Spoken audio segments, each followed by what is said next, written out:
Welcome ناظرین، ہمارے درمیان جناب مفتی صاحب تشریف فرما ہیں، سید صاحب تشریف فرما ہیں، شاہ صاحب. تو میں جو وقفے سے پہلے جو میں نے سوال ریز کیا تھا اسی کا جواب لیتے ہیں. جی حضرت. میں یہ اس بارے میں یہ کہنا چاہوں گا کہ حضور علیہ الصلوۃ والسلام نے تو جو قرن اولیٰ ہے اس کے اندر جو روزے کا مزہ ہے، یقیناً وہ مزہ تو اس کو سوچا بھی نہیں جا سکتا ہے، صحیح معنوں میں جو اس کا حق ہے اس کو اس تک سوچا بھی نہیں جا سکتا ہے. تو سرکار علیہ الصلوۃ والسلام جو ہے بذات خود ایک بہترین اس کی مثال ہمارے سامنے موجود تھے. صحابہ اکرام، اور وہ صحابہ اکرام جو حضور علیہ الصلوۃ والسلام کے ہر فرمان کو اپنی جان سے زیادہ عزیز رکھتے تھے، تو اس کو فالو کرتے تھے. اب یہ حکم قرآنی آیا ہے، سرکار علیہ الصلوۃ والسلام نے حکم قرآنی جب سنایا کہ سب کو روزہ رکھنا ہے، تو وہ روزے کی ایسی بہترین مثال قائم کر دی کہ یقیناً وہ دور ایسا تھا کہ حضرات صحابہ اکرام دوسرے اپنے احباب کو، دوسرے صحابہ اکرام کو پانی بھی پلا رہے ہیں، کھجوریں بھی کھلا رہے ہیں، سحری بھی کرا رہے ہیں، افطار بھی کرا رہے ہیں، اور ہر طرح کا سامان جو ہے وہ فراہم کیا جاتا تھا. اجتماعی اہتمام بھی ہو رہا ہوتا تھا، انفرادی طور پر بھی یہ سارا کچھ ہوا کرتا تھا. اور حالانکہ اس ٹائم پر وسائل جو ہیں اتنے نہیں ہوا کرتے تھے، لیکن اس کے باوجود جو ہے یہ سارے کے سارے صحابہ کرام رضوان اللہ تعالی علیہم اجمعین حضور علیہ الصلوۃ والسلام کے ہر فرامین کو عملی جامہ پہنا رہے ہوتے تھے کہ ایک کھجور بھی کسی کو افطار میں دینے کی فضیلت آئی ہے. تو پھر ایک کھجور کیا، صحابہ کرام بعض وہ تھے کہ جو زیادہ کرتے تھے اہتمام، تو وہ زیادہ بھی کیا کرتے تھے، جتنا جس کو توفیق ہوتی تھی وہ سب بڑھ چڑھ کر کے اس کے اندر حصے لیا کرتے تھے. تو یہ صحابہ کرام کی تو اعلیٰ ترین مثال ہے. اللہ پاک ہم سب کو ان کے نقش قدم پر چلنے کی توفیق عطا فرمائے. جی ماشاءاللہ ماشاءاللہ. ابھی دیکھ رہے ہیں ہم کہ لوگ روڈ پر لوگ افطار لے کے کھڑے ہو جاتے ہیں، اور شہر کراچی میں تو ماشاءاللہ بہت وسیع پیمانے پہ اس کا اہتمام ہونے لگا ہے. وہ چیز آ تو رہی ہے، کلچر آ تو رہا ہے، لیکن اس کی روح نظر نہیں آ رہی. ہاں، اس کی روح میں ظاہر ہے کہ اخلاص ہے، حضور علیہ الصلوۃ والسلام سے سچی محبت ہے، صحابہ کرام کی سچی محبت اس کے اندر موجود ہونی چاہیے، اہل بیت اطہار کی سچی محبت اس کے اندر موجود ہونی چاہیے. تو محبت اور خلوص جو ہے وہ اصل میں روح تو وہی ہے جو محبت اور خلوص ہوتا ہے. اگر کوئی مثال کے طور پہ کوئی کر رہا ہے، اس لیے کر رہا ہے کہ اس چیز کو ہی لے کر کے کہ جو وہ قرن اولیٰ کی مثال ہے اس کو فالو کر رہا ہے، تو یقیناً وہ قابل ستائش اس معنی میں ہے کہ یقیناً اللہ کے یہاں اس کے لیے بہت بڑا اجر ہے، بہت بڑا اجر ہے. تو اگر کسی نے خدا نخواستہ اللہ نہ کرے، کسی کے لیے ہمیں یہ سوچنا نہیں چاہیے کہ وہ اس برکتوں سے محروم ہوگا، کیونکہ حکم یہ ہے، شریعت کا اصل میں حکم یہ ہے. اس لیے میں یہ بات کہہ رہا ہوں، ظن المومنین خیرہ، کہ مسلمانوں سے اچھا گمان رکھا کہ وہ کوئی اہتمام کر کے روڈوں پہ کھڑا ہوا ہے اور جہاں گھروں میں بلا رہا ہے اپنے ہاں، آئیے میرے گھر پہ تشریف لے کے آئیے، میرے ساتھ افطار کیجئے، میں نے دعوت افطار آپ کی رکھی ہے، سب کو بلا رہا ہے، سب کے لیے اہتمام کر رہا ہے. تو ہمیں سوچنا، تو ہمیں حکم یہی ہے.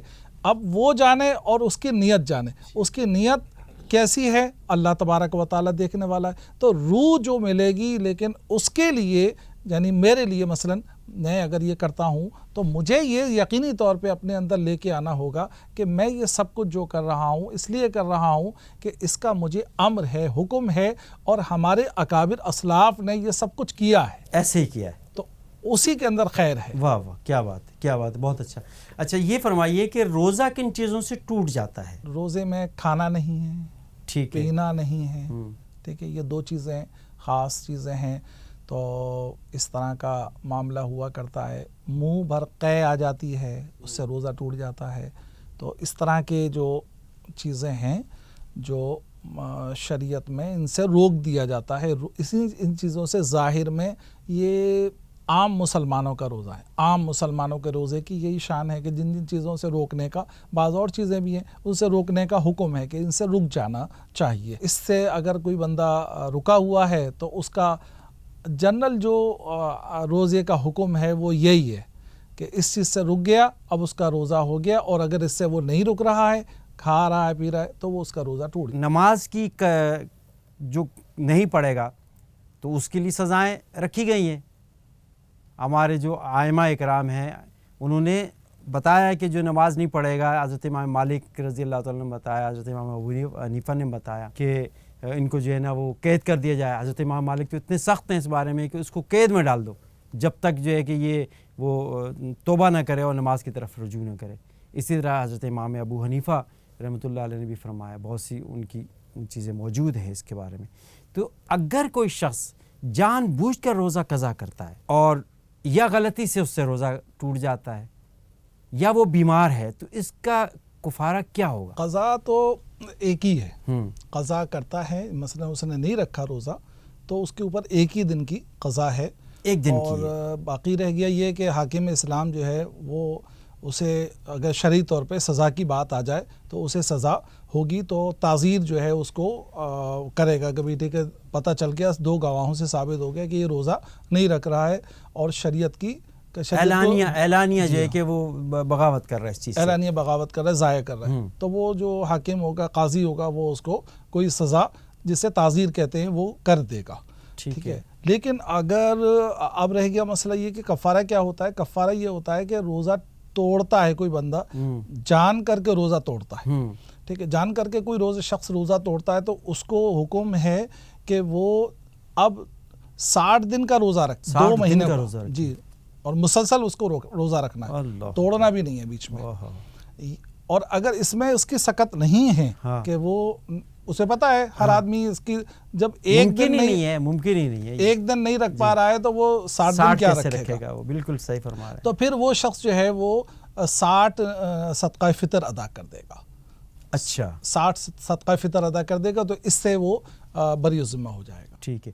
اگر انجیکشن لگانے سے، جس طرح کہ ایک جو مسکولر انجیکشن گوشت کے اندر ہوتا ہے، ایک جو ہے کہ وین کا انجیکشن کہلاتا ہے انٹروینس، تو روزہ کس سے ٹوٹتا ہے؟ یعنی گوشت سے تو نہیں ٹوٹے گا، علماء کرام کا اس پہ جو ہے کہ مشترک کا فیصلہ ہے، اور جو نس کے ذریعے جو انجیکشن جاتا ہے اس کے لیے کیا حکم ہے؟ علماء کرام یہ بھی اس بارے میں جو جدید تحقیق میں نے دیکھی ہے علماء کرام کی، وہ یہی ہے کہ وہ رگ کو بھی جو ہے جائز قرار دیتے ہیں۔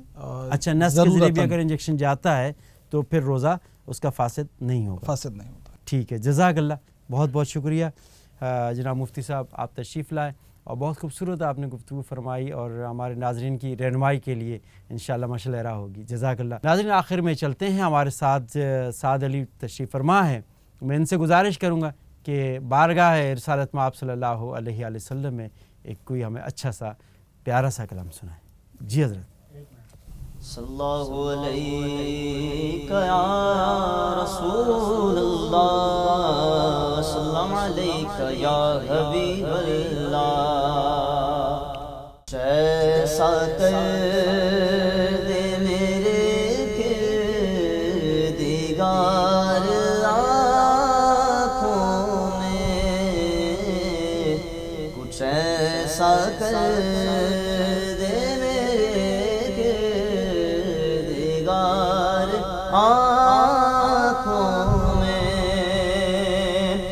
کچھ ایسا کر دے میرے کردگار آنکھوں میں، ہمیشہ نقش رہے روح یار سبحان اللہ، سبحان اللہ، آنکھوں میں ہمیشہ نقش رہے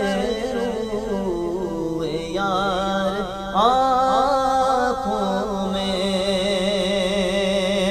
انہیں نہ دیکھا تو کس کام کی ہے یہ آنکھیں، انہیں نہ دیکھا تو کس کام کی ہے یہ آنکھیں،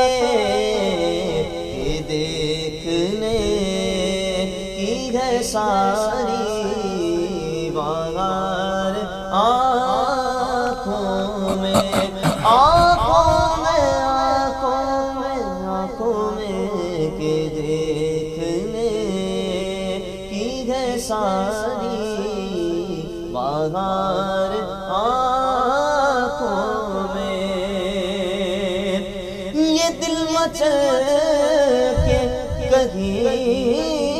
آنکھوں میں نہ آ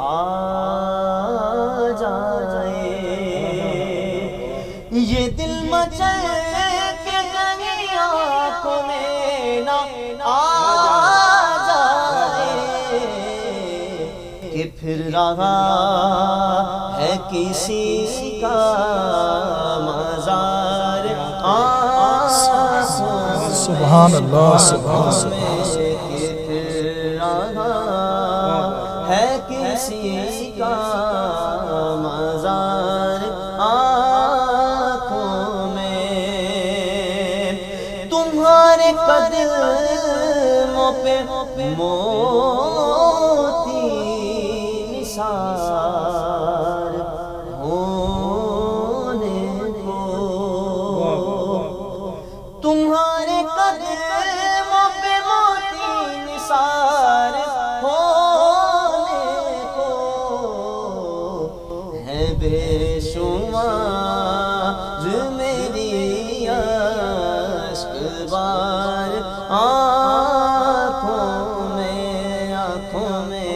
ہے بے شمار میری اشک بار سبحان اللہ، سبحان اللہ، پیا ہے جام محبت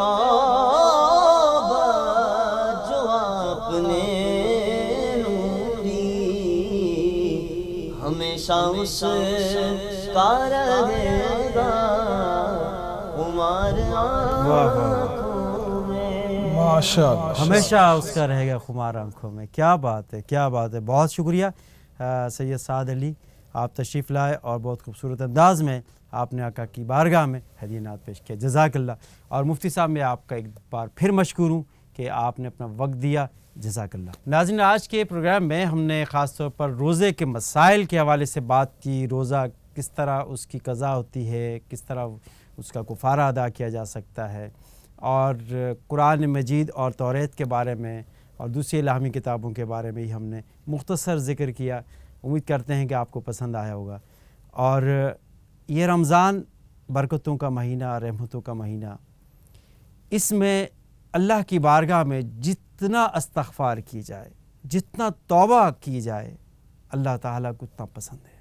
یہ جو ہمارے نوجوان ہیں، میں ان سے مخاطب ہوں کہ للہ واپس آ جائیے۔ جس اللہ نے آپ کو اس دنیا میں بھیجا ہے، اس کا کوئی نہ کوئی مقصد ضرور ہے۔ یہ مہینوں کا آنا، دنوں کا آنا، سالوں کا آنا، یہ جو کنٹینیو چل رہے ہیں، کوئی نہ کوئی وجہ تو ہے۔ بات یہ ہے کہ ہمیں غور و فکر کرنا ہے، سوچنا ہے کہ اللہ نے یہ زندگی عطا کی ہے تو کیوں کی ہے، اس کے پیچھے کیا راز تھا کہ اللہ نے انسان کو پیدا کر کے فرمایا کہ جا، میں نے تمہیں دنیا میں بھیجا اور تمہیں اشرف المخلوقات بنا دیا۔ تو للہ اس نے اشرف المخلوقات بنایا ہے تو ہمیں اس کی لاج رکھنی ہے، ہمیں جانوروں کی طرح نہیں ہو جانا، اس مخلوق کی طرح نہیں ہو جانا کہ جو مادر پدر آزاد ہو جائے۔ یہ رمضان، یہ باؤنڈنیس ہے، یہ پابندیاں ہیں، یہ اللہ کی حدود ہیں، اور جن لوگوں نے اللہ کی حدود کو پار کیا، کراس کیا، آپ تاریخ اٹھا کے دیکھ لیجئے، قرآن مجید اٹھا کے دیکھ لیجئے، قرآن پاک میں گزشتہ اقوام کا ذکر ہے، ان کی تباہی کا ذکر ہے، ان کی بربادی کا ذکر ہے۔ یہ کیسے تباہ ہو گئیں، کیسے برباد ہو گئیں؟ اس لیے کہ انہوں نے اللہ کی حدود کو پار کیا۔ تو یہ رمضان اللہ کی حدود میں سے شمار ہے، تو اس کا احترام کیجیے۔ اپنے میزبان زبیر علوی کو اجازت دیجیے، فی امان۔